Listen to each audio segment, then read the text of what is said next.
avec Sam. On va vous présenter le métier d'éducateur canin. Salut!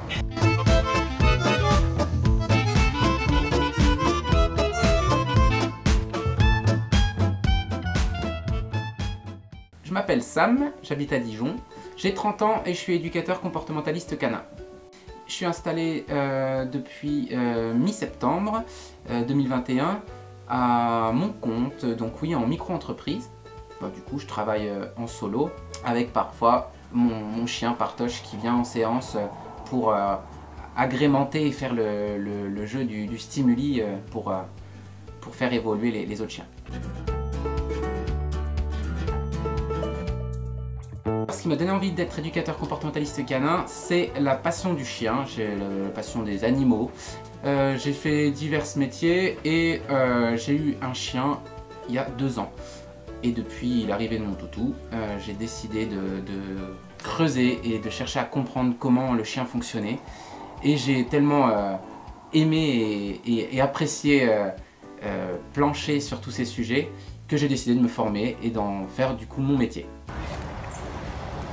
Du coup on la laisse, et pour jamais finir du coup sur quelque chose de négatif et que le chien en fait, dans le protocole il soit en mode ah j'ai réussi l'exercice, j'en remets une autre. Les méthodes d'éducation avec lesquelles je travaille, c'est la méthode positive via le renforcement positif, avec le travail d'association, associer quelque chose d'agréable à un comportement pour que ça se reproduise.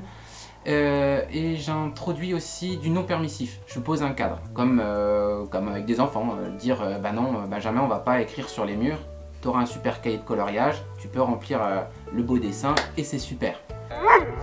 Après il y a un faible pourcentage. Tais-toi. Excellent. Il y a un faible pourcentage dans la génétique qui peut...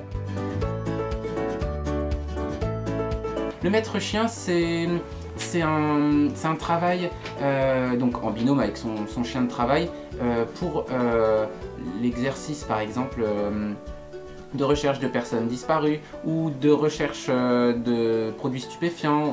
Le maître chien du coup ça va être principalement à l'armée ou en police ou en gendarmerie. L'éducateur il va accompagner les personnes, les familles avec leurs animaux de compagnie, avec leurs chiens dans le quotidien. Puis après, il faut faire attention quand tu castres ou tu stérilises un animal parce qu'il a tendance à prendre beaucoup de poids. Les chats surtout. Ouais, donc du coup surveiller toujours pendant les années, voilà, après la castration, la stérilisation, les rations. Pour la première rencontre, on va travailler sur l'étude du comportement de votre chien. Du coup, on va apprendre à connaître le parcours, le passif du toutou, et puis ce que vous avez déjà mis en application. Avec cette étude du comportement, ça va nous permettre de fixer les objectifs, vos demandes, vos attentes, et de préparer les futures séances en fonction du coup du travail qui aura programmé. On forme les maîtres.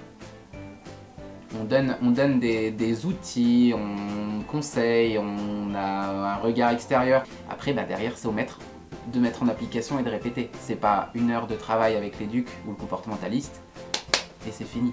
Ouais, voilà, 2 ans. 2 ans, t'es en début de maturité comportementale pour un chien de cette taille-là. Il va être adulte en gros dans 1 an, à 3 ans. Et là, du coup, si tu canalises pas 2-3 trucs, après pendant 15 ans, c'est un peu la folie, quoi.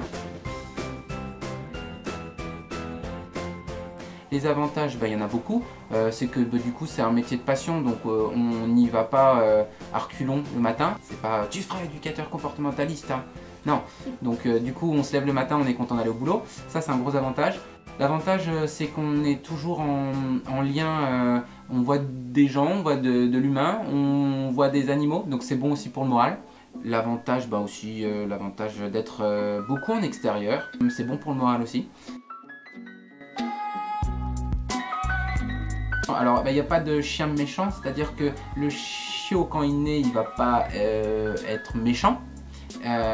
Par contre, il peut y avoir une part de génétique si les parents, les grands-parents et les arrière-grands-parents ont un trait de caractère à complication, on va dire. La loi de Pareto, c'est 80-20. 80 éducation et 20% de possibilités génétiques. Mais après, si l'éducation est bien mise en place et qu'on ne fait pas de mauvais apprentissage à notre chien, il n'y a pas de souci, on peut avoir un chien super pour le quotidien, il n'y a pas de problème.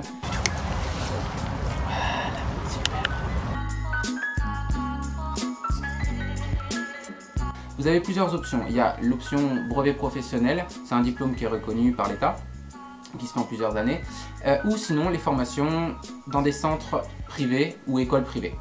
Déjà, si un jeune hésite à passer le pas, moi je lui dirais de déjà faire une demande de stage. Ça peut être déjà bien quand on ne sait pas trop où on veut aller, pour déjà vraiment se rendre compte du métier, voir le quotidien de l'éduc ou de l'éduc comportementaliste. Mais du coup, c'est vrai que des fois l'humain va se dire « Ah, c'est rigolo, il tourne après sa queue » ou des choses comme ça. Mais voilà, du coup, non, ça peut devenir un toc. Donc en fait, c'est pas drôle au final. C'est la fin de notre vidéo. Merci Sam, merci Fartoche. Partage ?